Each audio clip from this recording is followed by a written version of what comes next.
It's your man Odell for Odell's Roundtable. And like I said, still joined here with Brittany, along in Atlanta from ATL Remix. And we have our special guest here. Brittany, we have DJ Jamad in the house. Jamad.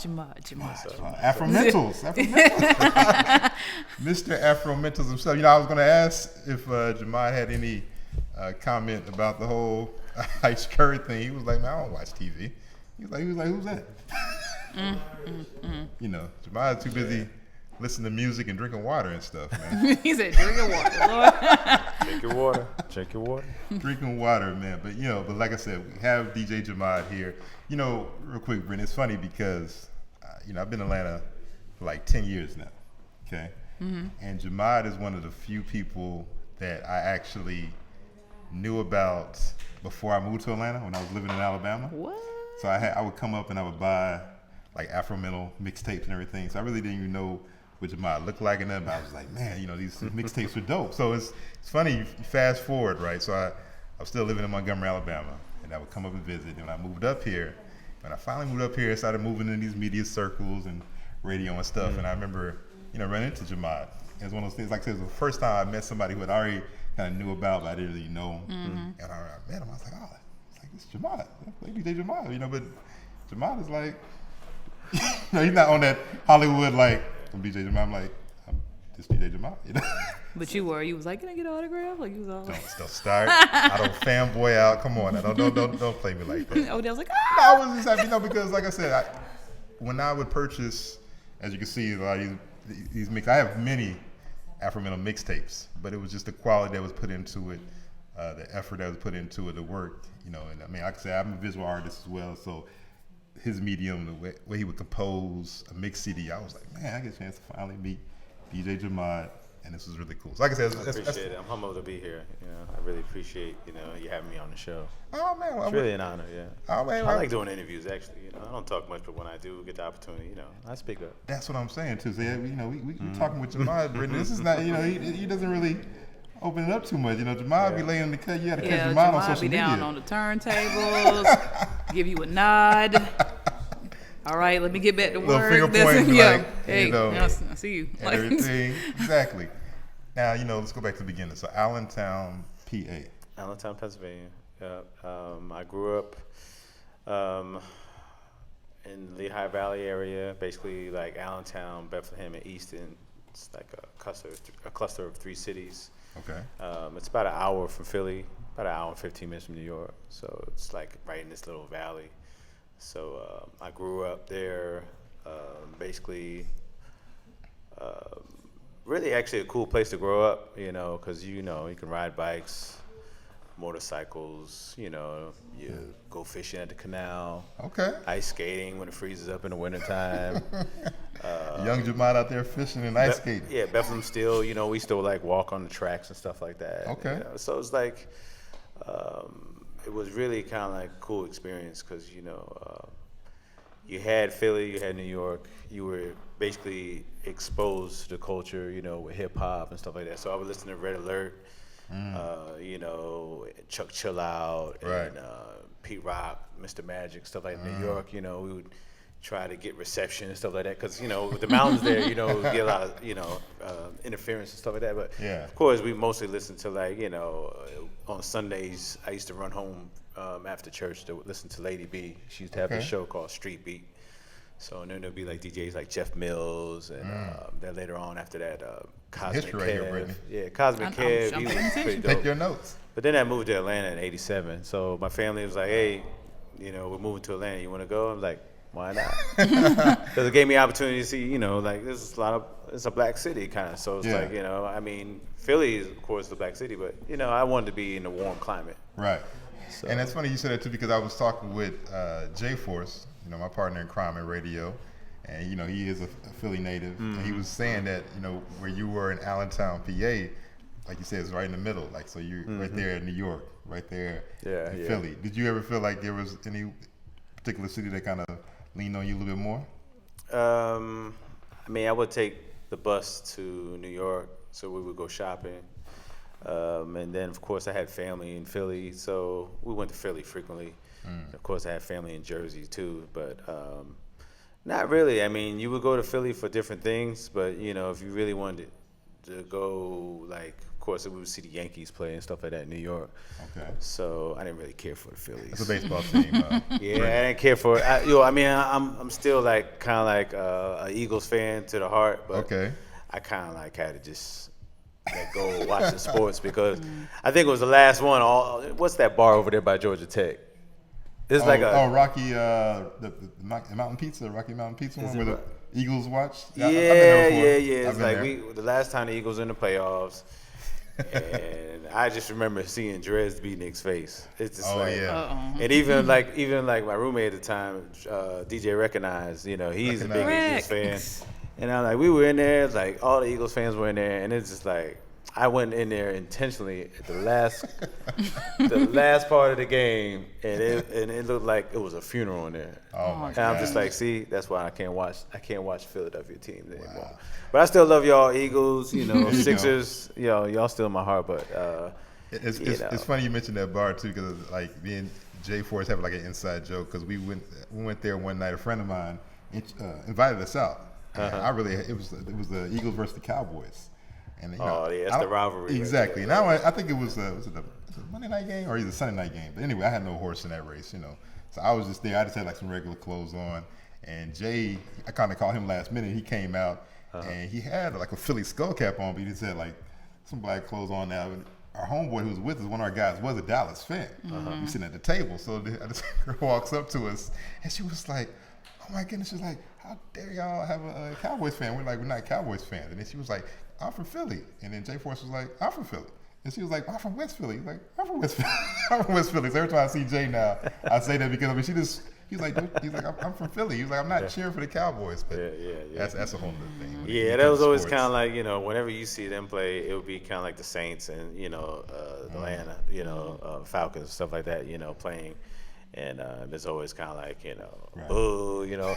Philly fans are ruthless, man. They're ruthless, man. It's so They're serious. hardcore. They're hardcore. They don't forget, they threw snowballs at Santa, man. They blew Santa. Yeah. And threw snowballs. But I love Philly. Philly, just kind of like that whole area. It's in my heart. It's like I go up, and my father still lives there, so I go up there, and of course I go to like my little favorite spots. You know, that's probably when I will eat a cheesesteak. I don't really eat that much like that, but I'll have a cheesesteak still, and I'll probably go to like Egypt Star Bakery up there in Allentown, 4th Street. You know, so you mentioned you came to Atlanta. What you said, 1987, yeah. So you've been in Atlanta. You've been in Atlanta for a minute. You've seen. I've been here for a minute. I've been here half of my life, pretty much. You've seen like the growth. You've seen the whole thing from the Olympics. I've seen it change. And everything. Yeah. So when you came down here, and it's funny too because when you came down here, a lot of cats came down from Philly. You know, you had like people like yourself, like I said, Jay Force, who I mentioned, and you had like you were one of the. Back in the day, we go back to the whole Phillies crew and everything like that. I seen them come up. I seen that come up. Like, talk about like what was the buzz when people? Was it just the thing of like people just, you know, like you said, kind of black Mecca? Or, you know, because Brittany, you can attest to this too. People come to Atlanta, they like, oh yeah, this is the land of opportunity. You know, everybody come here looking for a dream. It's like, what's your dream? I'm like, jeez, you know, we full. Don't come here. Like, you said no more. So we full.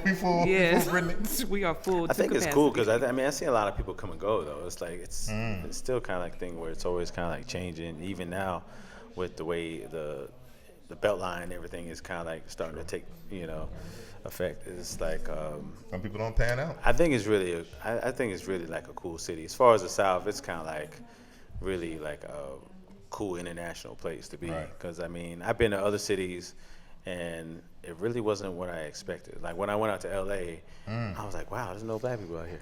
Man, bruh.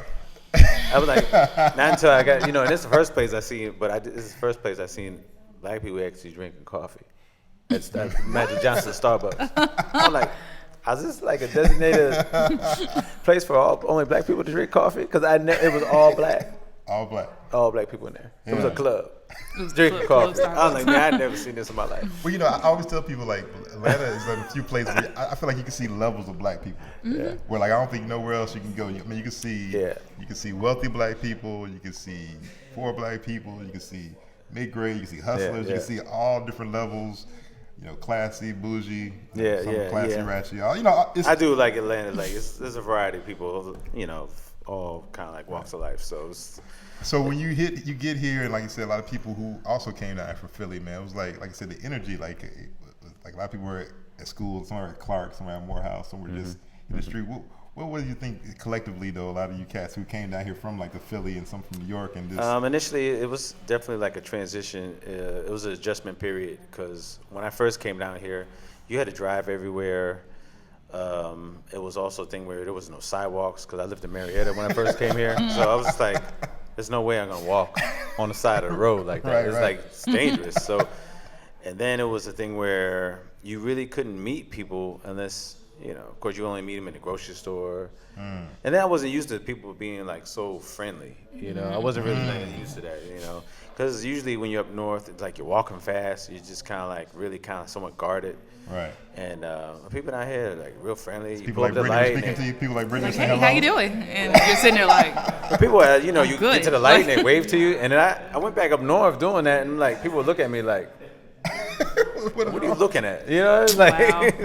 So it was just kind of like a thing where even when I went back up north, people said, like, you sound country. You sound like you're from the South. ATL rubbed off. I mean, it's cool. But I mean, living here long enough, I kind of hear all the dialects from, right. people different parts of town. Like Decatur has their own language. Yeah, Decatur wears greater. Swats, stuff like that. You hear different kind of like language, here. So it's like, I really embraced being here. Of course, my daughter's 26, my son is 15, so he grew up here. His mother's from the Bronx too, so it's just like it's kind of like a thing where I don't know. It's just really a cool spot. I just wish it had like like a waterfront or something like that, or a pier. See here, it kind of goes with what Brittany was saying. Like Brittany's talking about, we're already full. If we had a beach or something here, it'd be like 12 million people in the land. Yeah. Then it would be, the cost of living would definitely go up, shoot up. Oh my goodness. Well, you got Lake Lanier. Lake Lanier. Lake Lanier. That don't count. But let me. So you get here, and like I said, people like yourself. You go to Canon, Drama, like I said, J-Force. All y'all, a lot of people came out here. What was it where you started to see? Because you saw the music scene get built. What was it that you saw that, okay, I'm gonna just start doing the music scene here. Like I'm really gonna make it. I was in the military for 5 years. I was in the Air Force, and my dad was in the Air Force. What happened was I got most of my experience just DJing every weekend, going to different clubs over there, DJing in France, all different parts of Germany and stuff like that. Different bases, and it was fun. It was really fun. When I came here, I tried to get on the radio and I tried to get into different clubs. And we're feeling instrumentals. Yeah, I wasn't successful because for one, it was a lot of politics, stuff like that. So what I did, I started just volunteering, like, hey, I'll DJ free, whatever, just so you can see what I can do. Right. It was in Buckhead, this place called Carnival. So me and a friend of mine, he was going to Life College at the time, to be a chiropractor. And Donovan, big up to Cool D. And of course, he's from Philly. Okay. So, all these Philly cats. So he moved down here during the Olympics. And I taught him how to DJ. So it was a thing where, like, me and him started just DJing up there. We'd have open mic, stuff like that. Man, places used to be jumping. So from there, that's when I kind of, like, started doing my mixtapes. Like in 2000, I started doing Afromentals. And basically H2O, Fat Beats. You remember Fat Beats? Fat Beats, okay. Fat Beats used to be on Mitchell Street with Cognito used to be the manager, and of course Drama used to like H was his roommate. So Drama was getting his covers done by H, and I was getting my covers done. So it was kind of like we were in that circle. And then basically what happened was, of course, Drama's from Philly. So, I mean, we all kind of like used to hearing, the organic kind of like hip hop and stuff like that. Right. It's in our blood, and it's, but the mixtape aspect, I feel like when we started putting mixtapes out, of course, what was it? Tape Masters. Marco at Tape Masters. Yeah. He was really kind of like a big influence on me really kind of like putting them out, and also Jazz at Earwax, is because they really were very supportive initially at me just putting those tapes out, and even Fat Beats, you know. Yeah. And once I started doing that, I started doing it consistently and started putting them out. But what really kind of like helped to revolutionize mixtapes is that Drama took the whole structure that like DJ Clue and all them had, Right. and started really kind of like mass producing. And see, that's what I was going to say. Like, it's funny because see, a lot of people right now, they hear the term mixtape, and you know, people just drop a mixtape online and things like that. They're more like compilations. More like compilations. They're not where really somebody just mixtapes. Get on beats, but like what you're talking about, and what a lot of people don't realize in the history of it, because like you said, you had Clue in New York, what he was doing with the mixtape. But you're right, when you know Drama, Cannon, and all them came out, you guys were basically you were doing it here in the South, mass producing it, barbershop. Like I said, I was coming up, you know, from Alabama and grabbing your mixtapes. I grabbed just like somebody in New York, where they would come up like, let me go grab a Clue, let me go grab you know one of these. I'm like, okay, let me get a Jamad, you know, let me get one of these Drama mixtapes, things like that. Like y'all were really groundbreaking as far as how you set it up. I mean, It's all about branding. Well, the thing is, it has everything to do with branding, and what, of course, affiliates, the way everything was structured, it was really like a good business model, is because everyone was doing their thing and was branding themselves. Right. And then we all worked together. So, because you had Sense, Canon, and Drama, they were both doing their show on Sirius XM, and then Drama put me, you know, he got me plugged into Sirius as well, doing the Afro Metals mix show. Yeah. So the thing is, it's really good if people like really make sure you always stick together and work together, because you can accomplish way more when you have a machine versus just doing it yourself.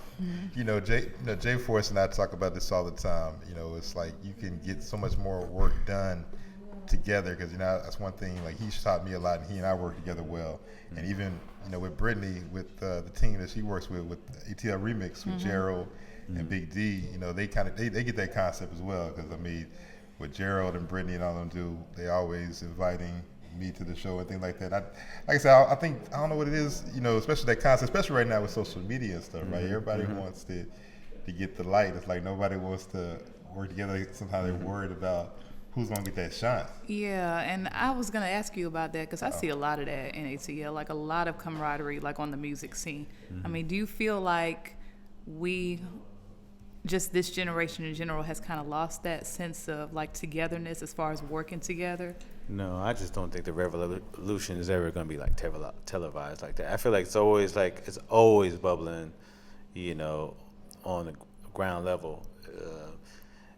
I feel like people really are more like connected and they're starting to reach out to one another and work together, because the thing is, that's why I don't really watch TV and stuff like that, because I don't get caught up in a lot of stuff. Because when you really think about it, it's almost like when you have to edit a video, you know, you got tons of footage. True. So when you have to narrow it down, you're not seeing all the work that went into, you know, context. the whole process. You're not seeing the whole process. And man, people be out there for 24 hours. Yeah. Just to get a On couple set, minutes. you know, on set to do a 3-minute video. So it's like, the thing is, a lot of stuff that's actually happening when people start to hit, all the artists that are hitting now that are out there, was Chili Chills and all these other guys are just kind of like out here doing their thing. Yeah. These people are up day in, you know, day out. It's like work on our craft. So they deserve to be wherever they at when they make it, you know. So I do feel like people do need to kind of like communicate more and connect more with one another, because I think the biggest problem is that we need to control these dollars and circulate those dollars within our own circles.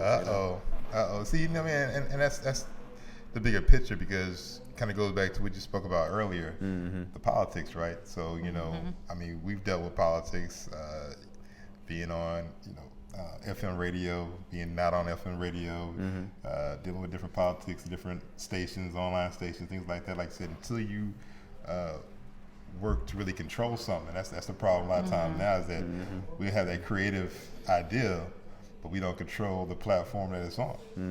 And definitely got to organize. I mean, you really have to kind of like really, for one, you got to get together, right, consistently and communicate, Brittany, gotta work and just together, organize, and then you have to have a plan. It's like the biggest problem is people just don't want to plan anything. And it's like, you hear that, Odell? You got the plan. they're not planning anything. It's You like knew there's that no was coming. goal, there's no direction, No there's last minute. there's just no clear no clear, concise plan. clear agenda. It's like it's like Well, it's just shooting the dark, you know. Now I will say, because see, Brittany's trying to make a joke because sometimes I do things on the fly, but I do have an agenda. Okay, Brittany, I always have an outline and things I'm gonna get you. Side-eye. You just don't let That nobody else side-eye know game to the last minute. That but that's all side-eye right. game is You know. ridiculous, man. That side-eye game is ridiculous. But nah, that is very true, and I think that is, Jamal made a point as well. Because I think that's in the forefront. Yeah, it's not showing that people are working together, but there are people who work together because, like I said, from the first time I met Jamad, he's always been cool. Even to the point where, like, even recently, we started talking. We were like, he's like, hey, man, you want to get some drops? You want different things? Yeah. Like, little stuff like that. I think about it because I'm like, okay, well, and that in turn forces me to, now when I meet other people, I do the same thing. I'm like, hey, man, let me know, give me a script or something. I might get a drop for you. My power, that's. My power really lies in helping people, because when you help others, especially people that are less fortunate, it helps you to not even dwell on any issues that you may have in your life. So what it's really doing is empowering you, because you're empowering someone else. So if you lift people up, I mean, really, I believe wholeheartedly in like teaching people how to fish and not giving people fish, not enabling people. So it's like, I don't want to be enabled either. Yeah, there you go. Because the only way you're gonna grow and you're gonna, you have to learn, and you have to apply the knowledge, as Right. well. So I mean, it's how we grow. It's like, you're gonna go through pain, and people have to learn to accept the pain and stop trying to like stuff it or Accept it. hide it. Yeah, it's like people want to like take, aspirin and medicate themselves, drink. It's like, it's like I've been through all this stuff. I've been through a lot of shit. You know what I mean? Can I curse on here? You Well, it's a can't little curse. late now. But But anyways, like for all those listening, I mean, if you going through I know. it, it's just that, hey, when you really start to talk to other people and you just ask them, like, how do you feel? Right. Let people let your elders Let them and stuff like actually that. And talk. even like with my son, it's like I might ask him like, how do you feel? Yeah. Because one thing I like to say, Ask his opinion. a friend of mine told me one day, he's like, I tell my son I respect his mind. And that's the most powerful thing you can tell anyone, really, not just a child. Because if you respect someone's mind, that means you respect what they see. Right. Because we see with our mind, not with the eyes. We see with our mind. Man, that's some jewels right there. We're gonna take a quick break. When we come back, we're gonna talk with Jamad. I want to talk about one thing that I will say that you do probably better than a lot of people is the collaborations. Because if you look at some of the Afro-American, man, Jamad collaborated with everybody. Man, he done collaborated with visual Almost artists. everybody. Well, almost everybody. I mean, to different places, not even here in Atlanta, so we're gonna talk about that. Also your experimentation, because, Jamad will experiment with all kinds of different sounds, different genres and stuff like that. And we'll also talk about, you mentioned your child, talk about a little bit about fatherhood as well. Okay. So we're gonna take a quick break. Myself, we got Brittany, alone in Atlanta. She's kind of quiet over here today. I'm just taking it all in. Like, you just really dropping some knowledge over here. Dropping them jewels, you catching them? Yeah, I'm Okay. catching them. All right. Put them in my purse while y'all was talking. All right, well, listen, we're going to take a quick break. It's me and Odell, Odell's Roundtable. We'll be right back.